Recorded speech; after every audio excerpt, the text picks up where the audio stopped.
Fala pessoal, tudo bem com vocês? E vamos a mais um episódio do canal. Esse canal que foi feito para você que gosta de psiquiatria, que se interessa por saúde mental, seja você um estudante de medicina, um médico, um residente, um estudante ou profissional de outras áreas da saúde, ou mesmo curioso que quer entender um pouco mais sobre essa área tão fascinante que é a psiquiatria. Meu nome é Robson Gomes e vamos a mais um episódio do canal Além da Superfície, Psiquiatria Explicada.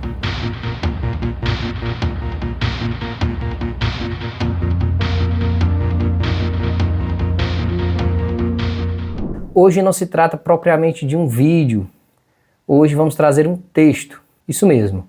Gostaria de trazer um texto que eu escrevi esses dias, inspirado em um exame mental de um paciente que eu tive a oportunidade de acompanhar ano passado na enfermaria de psiquiatria. E aí eu estava pensando em trazer algo que não se restringisse exatamente a um exame mental padrão. Um texto que tivesse ali talvez uma pegada levemente literária, mesclada com um pouco do tecnicismo do exame mental. Mas o que é o exame mental?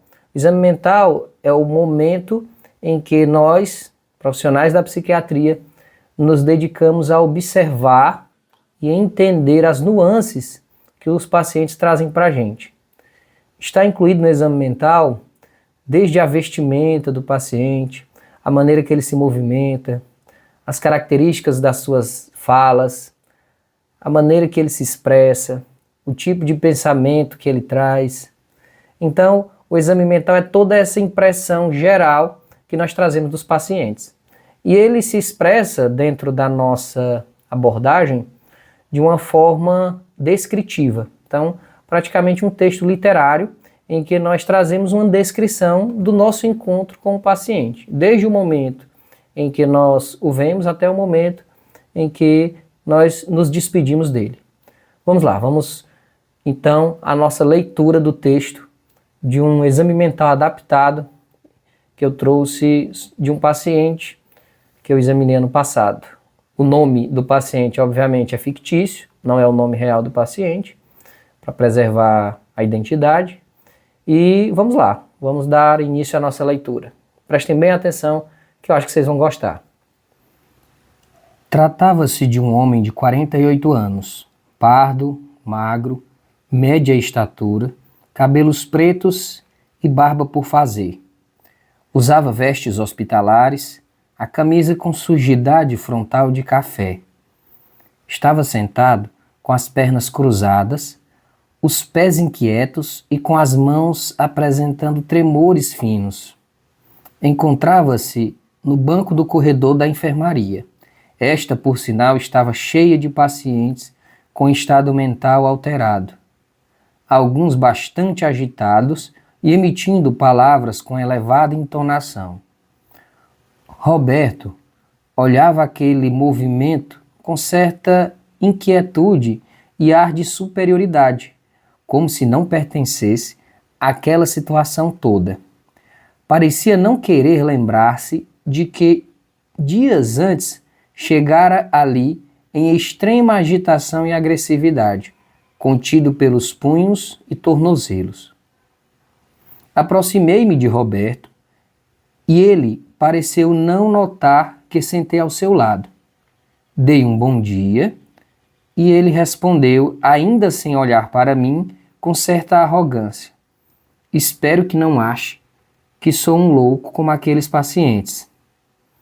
Trata-se de um grande equívoco minha internação neste hospital. Ainda vão pagar muito caro por tudo isso. Só então ele me direcionou o olhar e sorriu, dizendo em seguida: eu sei que o senhor não tem nada a ver com isso, doutor. Você é mais um coitado vítima desse sistema. Perguntei-lhe por que ele achava então que estaria ali. Roberto explanou um relato detalhado, utilizando-se de movimentos amplos dos membros superiores e, por vezes, levantando-se do banco, momentos em que elevava o volume da voz. Contou-me ser dono de uma fazenda com mais de 10.000 hectares, mais de 20.000 cabeças de gado, referiu possuir 2 helicópteros e um jato que seria utilizado para realizar negócios em outros estados e até mesmo em outros países. Relatou ser amigo próximo da maioria dos cantores sertanejos famosos, como Leonardo e Gustavo Lima, momento em que cantou trechos de músicas conhecidas, misturando as letras em algumas situações. Continuou no assunto. Já participei de muitas festas e leilões com eles. Muitas vezes arrematei vacas caras só para não deixar que eles ganhassem. Ao que ele dá uma gargalhada de pé e complementa: eu sei que é difícil acreditar, né, doutor? Como é que pode um empresário forte como eu, todo esfarrapado deste jeito? Mas vou lhe explicar o que aconteceu. Quem sabe até o senhor pode me ajudar a desfazer essa injustiça. Roberto sentou-se em seguida e, sempre gesticulando muito, algumas vezes emitindo muitas gotículas de saliva em minha direção, contou-me que toda a sua riqueza veio de muito esforço e trabalho. Ele me explicou que iniciou sua carreira como empresário com uma pequena fazenda herdada de seu falecido pai no interior do município de Santa Quitéria, Ceará, e através de muitos negócios e utilizando-se de uma inteligência incomum, conseguiu se tornar um destaque neste segmento empresarial. Referiu ser fluente em inglês, francês e alemão, idiomas que aprendeu por conta própria para facilitar suas negociações internacionais. Antes que eu pudesse pedir para ele me mostrar tais habilidades linguísticas, explicou que só não vai conversar comigo nos 3 idiomas porque as medicações que estão lhe aplicando involuntariamente têm dificultado o pleno exercício de suas funções cognitivas. Peço para Roberto retornar ao seu relato acerca de sua trajetória e ele dá outra gargalhada e complementa: está curioso, né, doutor? Mas vou lhe explicar. Você ficará impressionado. Prosseguiu com um relato explicando que só depois de se estabelecer financeiramente, já com 10.000 cabeças de gado, procurou uma esposa que estivesse no seu nível intelectual e social. Maria Antônia, com a qual tem 2 filhos, seria dona de uma rede de grandes escolas espalhadas pelo Ceará e que teria sede em Fortaleza. Perguntei-lhe o nome da rede educacional e ele, falando em baixo volume perto do meu ouvido, disse: não posso falar, carrega o nome de um laranja, mas é ela quem manda em tudo. Questionei qual seria então o motivo pelo qual estaria ali naquela enfermaria psiquiátrica. Ele levantou e respondeu: ah, e o senhor não está sabendo? Um tal de Francisco, só porque eu queria comprar todas as terras dele para as bandas do Piauí, sequestrou minha esposa e meus 2 filhos e armou uma arapuca para me pegar. Saiu espalhando por aí que eu estava louco, conseguiu convencer o governador e agora eu estou aqui, preso. Neste momento, um dos pacientes mais agitados da enfermaria passou ao seu lado e gritou próximo ao seu ouvido: mentiroso! Roberto tentou agredi-lo com um tapa, mas não obteve êxito. A equipe de enfermagem rapidamente desfez o conflito.